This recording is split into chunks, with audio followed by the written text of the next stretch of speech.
ভাগ্য, কত সুন্দর শব্দ এই ভাগ্য।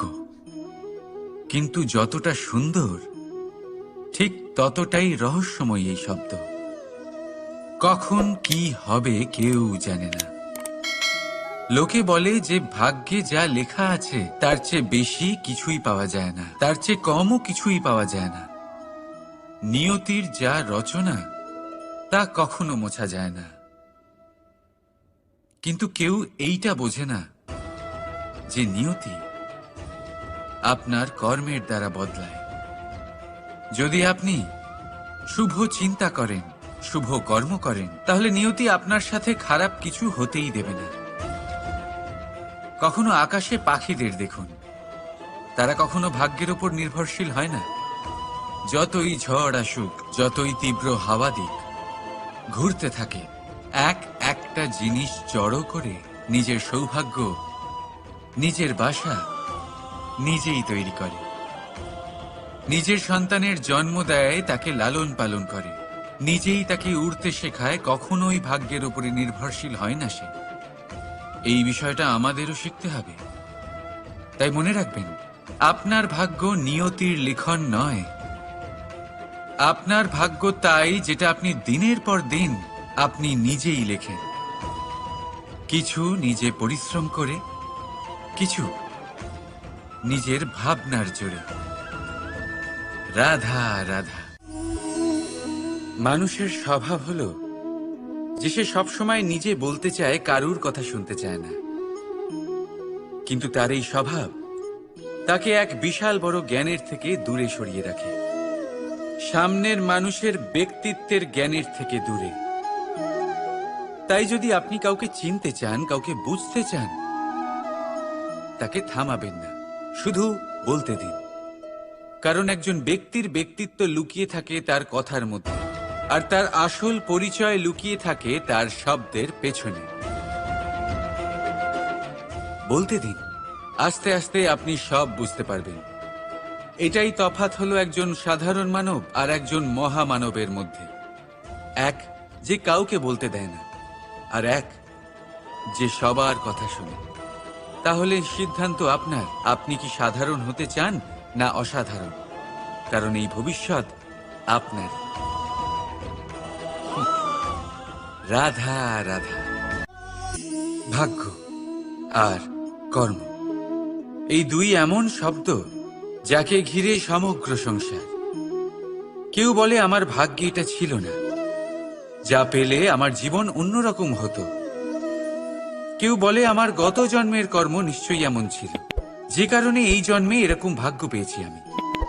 এসব বাদ দিন আর একবার শান্ত চিত্তে ভাবুন।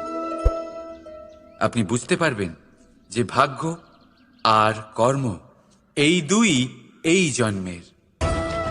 তফাৎ শুধুমাত্র এটাই যে যদি ভাগ্যের কথা বলা হয়, তাহলে আপনি এই ভাগ্যের থেকে যত বেশি আশা করবেন তত বেশি নিরাশ হবেন আপনি। কারণ এই আশা আপনাকে কর্ম করা থেকে আটকায়। যদি কথা বলা হয় কর্মের, তাহলে নিজের কর্মের প্রতি যত বিশ্বাস রাখবেন তত বেশি সফলতা আপনার কাছে আসবে। তাই একটা কথা মনে রাখবেন, ভাগ্য আপনার কর্ম নির্ধারণ করে না, কিন্তু আপনার কর্ম আপনার ভাগ্যকে অবশ্যই নির্ধারণ করে। রাধা রাধা। এই সংসারে আলোর উৎস কি? সূর্য। এই সংসারে মিষ্টি জলের উৎস কি? নদী।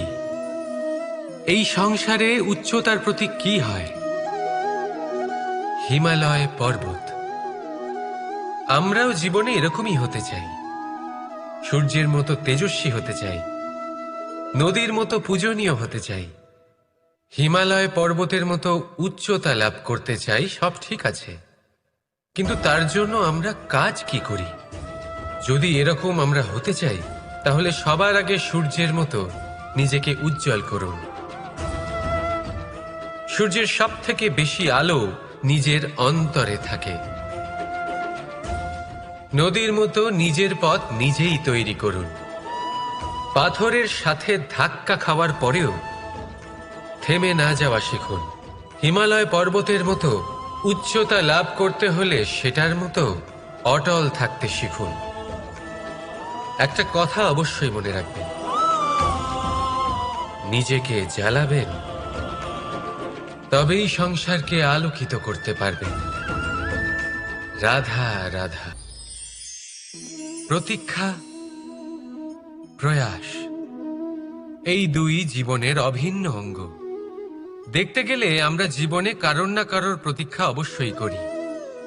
সে কোনো ব্যক্তি হোক বা সময় হোক বা কোনো ভাবনা, সবকিছুই হতে পারে।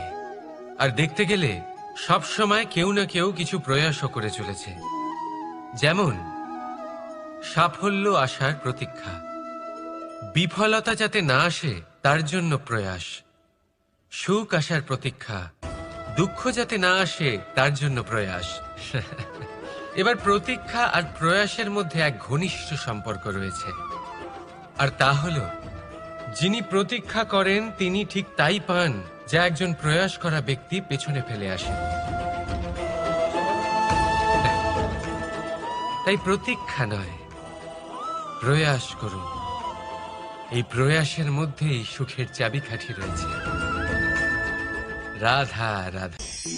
মানুষ কর্ম করেন। আমি বারংবার বলি যে ফলের আশা করবেন না।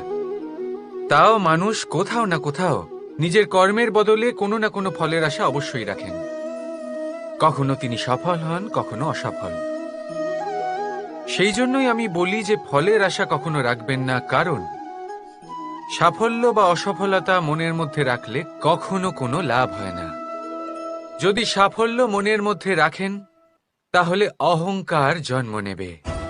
যদি অসফলতা মনের মধ্যে রাখেন তাহলে এক হীনমন্যতায় আপনি ভুগবেন, যা দিয়ে কোনো শুভকর্ম হবে না। সেই জন্য শুধুই কর্ম করে যান, কর্মেই মগ্ন থাকুন। আর আসুন আমার সাথে ভালোবেসে বলুন, রাধা রাধা। বন্ধু আর শত্রু প্রত্যেকের জীবনের একটা বড় অংশ এর উপরে নির্ভরশীল হয়ে থাকে। আপনার জীবনের সফলতা আর অসফলতাও এর উপরে নির্ভরশীল। কিন্তু এই বন্ধু এবং শত্রুদের খুঁজে পাওয়ার জন্য আপনাদের বাইরে যাওয়ার প্রয়োজন নেই, কারণ এরা স্বয়ং আপনার ভেতরেই আছে।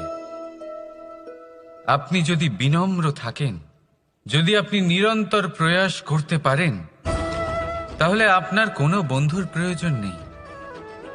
যদি আপনার মধ্যে অহংকার থাকে, যদি প্রতি কথায় আপনার মধ্যে ক্রোধ উৎপন্ন হয়, তাহলে আপনার শত্রুর কোনো প্রয়োজনই নেই।